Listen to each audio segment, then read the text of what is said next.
Niya mi diri sa Madrihos guys. Ano sa gitawag ni maalat? Maalat. Muna sila mga naong din mga maalat na di ay.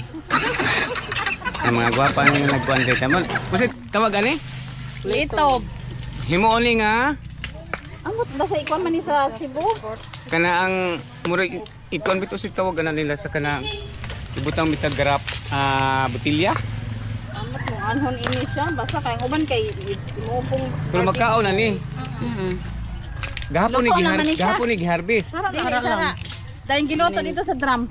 Muni lang kuan guys, kita mo sa ilang kuan kanin karon nila giharvest sa dagat. Asa nam ko daplin ra gyud. Loud.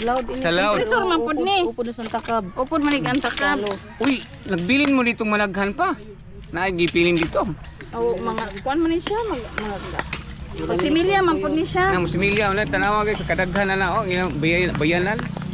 Tanawon pa nato ding na sa mga chicks diri ay. Yang mga daga pa mo. Ha? Sus ay sa mo pagminyo po bida mahalar gis kuan ron. Ya.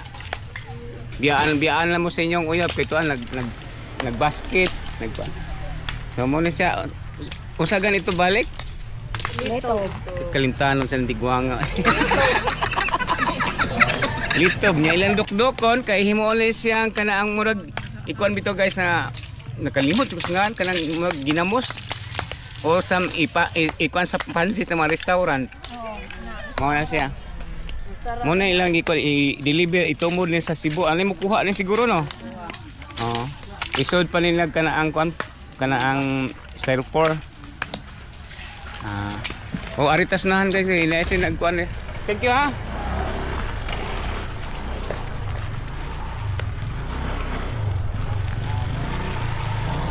Oh, Moni. Moni gikan kita sa laod. Oh. Na akong videohan ha.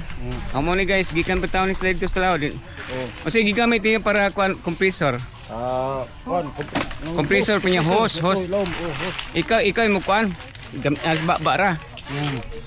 So nagamit sila para hangin guys ato sa laod. So mo nila nagkuha.